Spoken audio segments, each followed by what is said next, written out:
Hello, I'm Rachael Babin from the Oncology Network. Welcome to the Oncology Podcast's Experts on Point series. How can we distinguish between fear of cancer recurrence and generalised anxiety? How can we measure fear of recurrence and how can we best screen for it? What screening tools are available which can realistically be incorporated into everyday practice? Join me in conversation with Dr. Ben Smith to discuss his recently published paper on a single-item fear of cancer recurrence screening measure. Ben is a Senior Research Fellow and Cancer Institute New South Wales Career Development Fellow. He has a particular interest in fear of cancer recurrence, digital health interventions, and underserved populations impacted by cancer, such as culturally and linguistically diverse and First Nations communities. And just a reminder that to access all of our free podcasts, including our popular series on diagnostics called Beyond the Slide, registered healthcare professionals are invited to join the Oncology Network. Head over to oncologynetwork.com.au to find out more. It's free and registration only takes a moment. This is Rachael Babin, and this is the Oncology Podcast. Hi, Ben. Welcome to the Oncology Podcast's Experts on Point series. Yeah, Rachel, thanks for having me. Absolute pleasure. So I'd like to start with a personal question, if I may, just to help the listeners to connect with you. Why did you choose a career in psycho-oncology research?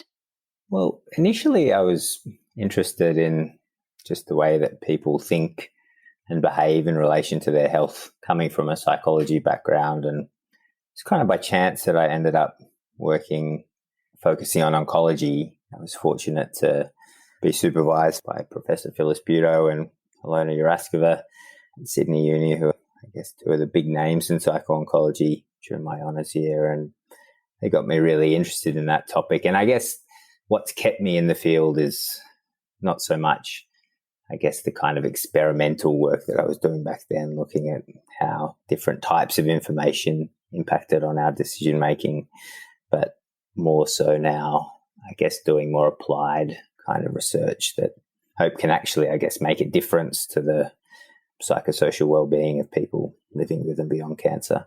Yes, and the group of people living with and beyond cancer these days is a bigger group all the time. So we'll move on to what we're here to discuss today. So you've got a paper out recently on a fear of cancer recurrence screening measure. So for the broader audience, perhaps you could start by setting the scene for us.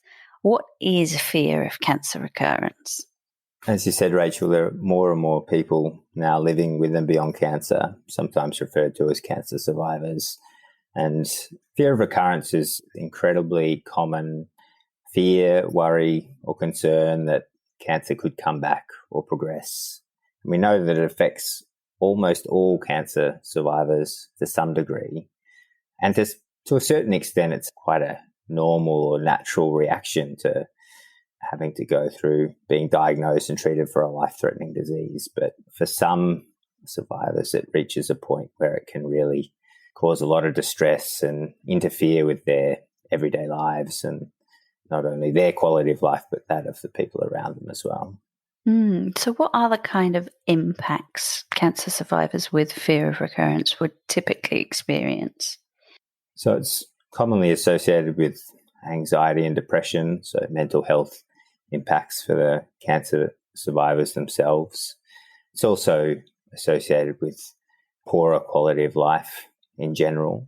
And we see that this can particularly impact on things like the social and family related aspects of quality of life. So it can impact on their ability to really relate to those people around them and engage in things like planning for that future holiday that they might have always dreamed of going on, and even their ability to function in everyday roles like performing their work or family kind of responsibilities.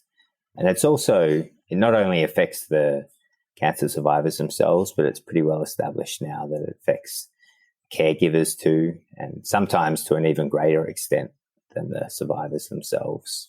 And doesn't just have that individual or familial impact, but it also leads to greater utilization of healthcare resources. So it's got some important implications for, I guess, us working in the healthcare system as well, in terms of both over and, in some cases, underutilization of services such as formal cancer screening. Interesting. Thank you. So screening tools for fear of recurrence is what we're here to talk about. Now, these tools aren't new. So why were the previous tools not really up to the job? So there's lots of measures of cancer, fear of cancer recurrence that are out there, but these have primarily been used in a research context. And so there are screening tools which might have been used, for example, to identify people living with and beyond cancer who might be suitable for a trial of an intervention for fear of cancer recurrence, where you want to ensure that people have a certain level of fear of recurrence that would warrant intervention and where you could expect to see some kind of improvement. But the most commonly used tool is called the Fear of Cancer Recurrence Inventory short form. It's 9 items. And as you can imagine, fear of recurrence, while it's an incredibly common issue for cancer survivors, it's not the only issue that they face. So if we were to ask or have 9 items assessing every issue that a cancer survivor experiences, and we were to ask those questions as part of routine care, you'd have a list a couple of pages long of questions that people needed to complete. And that's just not feasible when you're trying to conduct psychosocial screening as part of routine care. And I guess what I and the people, my colleagues that I'm working with, are trying to achieve is to move a lot of the great work that's been done on fear of cancer recurrence in the research context into clinical practice. So we need tools to do that are brief and simple to interpret for both the survivors themselves and the healthcare professionals who are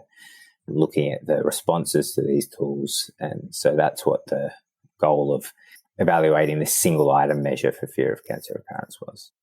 That's very interesting, yes, because, the clinical trial context, as you mentioned, is such a different kettle of fish, as we would say, from just an everyday, we've got 5 minutes to sit down and talk to your healthcare professional about something. So I think it's a very interesting approach to bring all of this, as you say, a big body of research now into practical use that's feasible for all the different teams to deliver. Yeah. I guess, as I mentioned, that's where the focus of my work and the work that I'm doing with colleagues around Australia and internationally is to really, I guess, link people in with some of the great interventions that have been developed for fear of cancer recurrence and develop tools that can be integrated into existing psychosocial screening efforts. I mean, there's no point creating a tool that might be great at assessing or screening for fear of cancer recurrence if it doesn't fit with other tools presently being used. And so that was one of the real focuses of this study, was to create a tool that could easily be integrated with one of the most commonly used tools for screening for psychosocial issues in cancer, which is the Edmonton Symptom Assessment System, which is commonly used in Australia, but also places like Canada where it's developed. So could you talk us through the study design and what you did? So essentially we wanted to test 2 main questions. Firstly, did this single item fear of recurrence measure actually measure fear of cancer recurrence effectively? And then secondly, could it be used to differentiate people who had mild or what you might consider normal levels of fear of recurrence from people who had more clinically significant levels that would benefit from some form of intervention? So the way that we did that was to look at how administer this single item alongside established measures of fear of recurrence, longer, more comprehensive measures, and also measures of other outcomes that we thought would be related to fear of recurrence, such as anxiety or intrusive thoughts, or another thing that's thought to drive fear of recurrence is maladaptive metacognitions or beliefs about worry. And we looked at how scores on the single item measure correlated with scores on those other more comprehensive and related measures. And now can you talk us through the results? What did you find out? So we were pleasantly surprised, I guess, by how well this single item measure seemed to capture fear of recurrence. There was a very strong correlation with this kind of gold standard measure, the fear of cancer recurrence inventory short form, that's previously been widely validated and used, and also moderate correlations with other related outcomes such as anxiety and intrusive thoughts. So this suggests that, this tool does effectively measure fear of cancer recurrence. And secondly, when we looked at the scores on the single item measure and how they related to scores on the fear of cancer recurrence inventory short form, which has a cutoff, or actually two cutoffs to differentiate between people with mild, subclinical, and clinical levels of fear of cancer recurrence, we found that in general, the scores, as you scored more highly on the single item measure, you're more likely to be in that clinical range on the fear of cancer recurrence inventory short form. And in particular, we found a score of 5 or greater out of 10 had really good sensitivity in terms of picking up people with fear of cancer recurrence according to this gold standard measure, but also specificity, so differentiating between fear of cancer recurrence and kind of other related forms of distress or anxiety. Mm. And so why is it important to distinguish between fear of recurrence and the more generalized anxiety or stress? Well, I think it's, for some cancer survivors, those two things, so fear of recurrence and more generalized anxiety or distress, may overlap, and that they commonly do. There's also a group of survivors for whom their anxiety is very much focused on the possibility that the cancer could come back or get worse, and they wouldn't necessarily be picked up by these more general measures of anxiety or distress. So I guess the outcomes are the same in that we'd like to, offer support to both of those people that fit into either of those groups. And to some degree, the type of support that's offered may be the same, but it's important that we, target the support that's offered and, don't miss the people who have these very specific fears of recurrence because we're using a more general kind of measure of anxiety or distress. That's actually really fascinating and completely explains the rationale behind this work, in as much as you say it needs to be something practical that can be easily integrated with other tools, but the fact that there is that nuance that some of these other tools just aren't picking up that small group of patients with very specific fears. Yeah, and I think the drivers for those fears could be quite different to someone with more generalized anxiety, with the main difference being, as I alluded to earlier, that having these fears is actually quite a rational thing for many people with a history of cancer, whereas the kind of thoughts or worries that someone with more generalized anxiety might have may be less rational and more amenable to kind of more traditional forms of cognitive behavioral therapy, where you're challenging irrational thoughts and trying to change those thoughts. Whereas a lot of the approaches to managing fear of recurrence that have been found to be most effective don't try and change the contents of the thoughts, or they're not trying to eliminate those thoughts by telling people that they're not rational or replacing them with a more rational thought. They're actually trying to change the way that people engage with those thoughts. So kind of focus on these worry processes. So learning to live better with those thoughts rather than trying to eliminate them. So different approaches to treating it as well. And in your experience, does fear of recurrence occur across all cancer types, or are there any particular tumour types which elicit more fear? Interestingly, despite what you might expect in terms of people with more advanced cancer or with diagnosed with poorer prognosis cancers and who might receive more treatment, you'd think that those groups may have higher levels of fear of recurrence. And that is true to an extent, but there's actually a very limited relationship between some of those clinical variables and fear of recurrence, which is really, I guess, highlights the importance of screening, because it's not easy for clinicians to pick out people who are likely to have fear of recurrence based on the type of cancer they've had or what kind of treatment they've received. And I guess that's why the most common correlates of fear of recurrence, younger age and female gender. So that gives you, I guess, something to go by if you're trying to identify people in clinical practice. But there's really the strongest predictors of fear of recurrence are more psychological kind of processes like these intrusive thoughts that I mentioned, or the maladaptive beliefs about worries, which aren't easily perceived in clinical practice. So that's why these screening tools are so important, because it's just not something that's easy to pick up in clinical practice otherwise.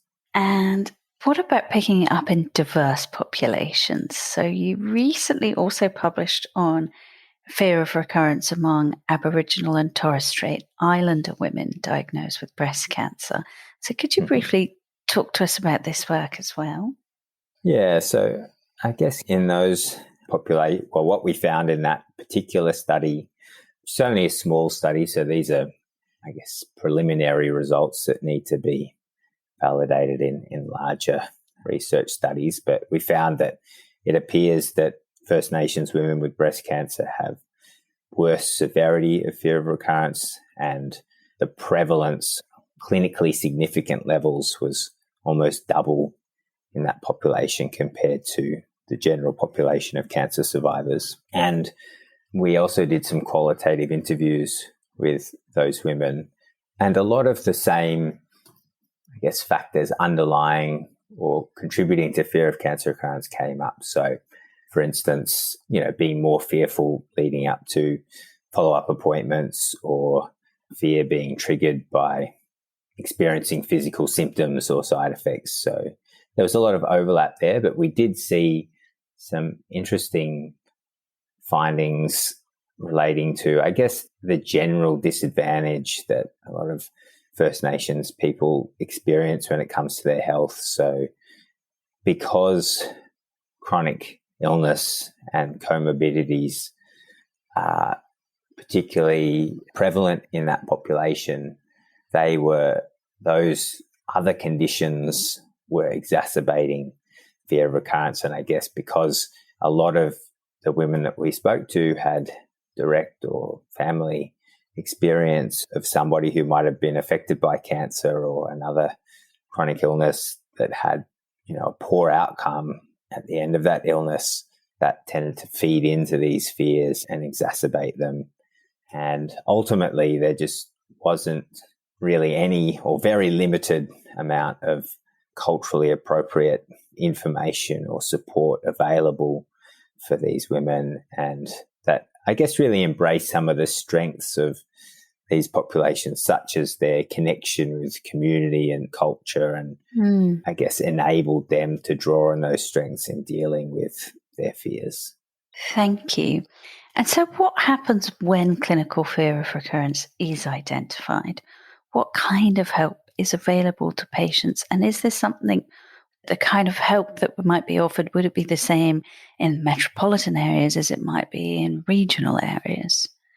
So I guess the type of help that you might offer depend on the severity of fear of recurrence. And this kind of links with some other work that I'm doing with colleagues from the Psycho-Oncology Cooperative Research Group and, other colleagues around Australia, where we're developing a clinical pathway for fear of recurrence. So, which essentially involves delivery of a stepped care model for fear of recurrence based on the severity of fear reported. So if someone, only reported mild levels, you might refer them to psychoeducational materials that were such as the ones offered by the Cancer Council or Australian Cancer Survivorship Centre.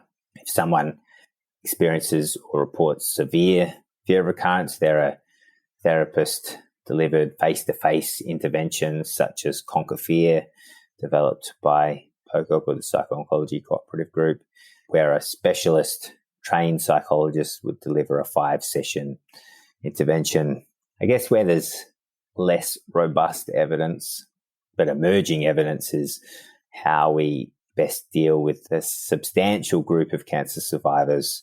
And it's about 40% that report moderate but still burdensome levels of fear of recurrence. And, when you just think about the number of cancer survivors in Australia at the moment, which is around 1 million, that equates to about 400,000 people. So, it's a lot of people to try and deliver support to. And that's where online interventions are offering some promise. We've been developing a self-directed, digitally delivered version of Conquer Fear called iConquer Fear, and that's shown some promising preliminary results in breast cancer, and we're currently conducting a pilot randomized waitlist control trial in ovarian cancer survivors. The other interventions that have some promise in that area in terms of trying to address this on a broader scale are getting non-mental health professionals, so oncologists themselves or oncology nurses, to deliver brief interventions as part of routine care. And people like Dr. Jenny Liu have done some great work developing an intervention called Cypher, which is designed to fit in with a standard kind of oncology follow-up consultation. And so what's next? Is the ideal that you will be routinely screening all cancer patients for fear of recurrence? That's what I think we should be heading towards. I guess there's probably some concern from certain people that unless we have something to offer people once we identify that they have fear of recurrence, then perhaps screening isn't warranted. And I can understand that argument to a degree, but I think the alternative for me is essentially ignoring the fact that there are a lot of people out there with fear of recurrence, and just because we're not measuring it doesn't mean it's not there. And as I said, we're working towards figuring out exactly what we should do for people reporting different levels of fear of recurrence. But even if we don't have that entirely sorted out just yet, I think it's important that we at least try and document this in clinical practice, perhaps as a way to increase the degree of recognition amongst healthcare professionals and administrators that this is an issue that really needs to be addressed as part of routine survivorship care, and I guess take steps to put those processes in place to manage fear of recurrence more effectively. Excellent, thank you. Now, you did mention that UNSW are currently seeking expert consensus on the proposed clinical pathway for fear of recurrence. Now, I'm sure this is something that a lot of our listeners might be able to help you with. So if you wanted to share some more details about this is a good time.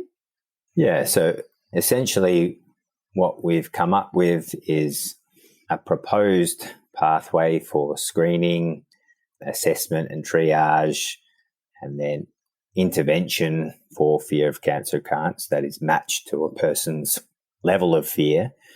And that's based on a review of the best evidence to date, and I guess the expertise of this multidisciplinary steering group that are guiding this project. But what we really need now is input from healthcare professionals and researchers with either experience in managing fear of recurrence or expertise in addressing that from undertaking research on the topic, to ensure that we can make that clinical pathway as feasible to deliver in practice as possible, and also as helpful to patients as possible. So, yeah, very much looking for as much feedback as we get from across various disciplines. So medical, psychology, allied health, general practice, palliative care. We want a diverse set of feedback, and hopefully you can put the link to the survey in the show notes. It's just basically people rating their level of agreement with all the different proposed components of the pathway. We can include a link, and we can include the flyer that you have for that as well. So I should just mention before we wrap up, listeners, that I will be coming back on the show in a couple of weeks' time to talk about another research project on patient decision-making in localized prostate cancer. So you'll be hearing from him again soon. We will share details of this on our usual social media channels and on our websites, which includes oncologynews.com.au, which is in the public domain. Just a little shout out for any listeners who aren't healthcare professionals. So thank you very much for your time today, Ben. I really enjoyed our discussion. Thanks, Rachel. And we'll look forward to chatting again soon. Indeed. You've been listening to the Oncology Podcast's Experts on Point series, brought to you by the Oncology Network. To hear more podcast episodes, head over to our oncology portal at www.oncologynetwork.com.au. Registration is free for healthcare professionals and will give you access to exclusive content, such as our fantastic diagnostic series, Beyond the Slide. If you've enjoyed today's episode, please share it with your colleagues. And just a quick sneak preview, in our next episode of Experts on Point, I chat to Ashley Hopkins and Ganeshan Kichendasi about ChatGPT and its potential to revolutionize the way patients search for cancer information. This is Rachael Babin, and this is the Oncology Podcast.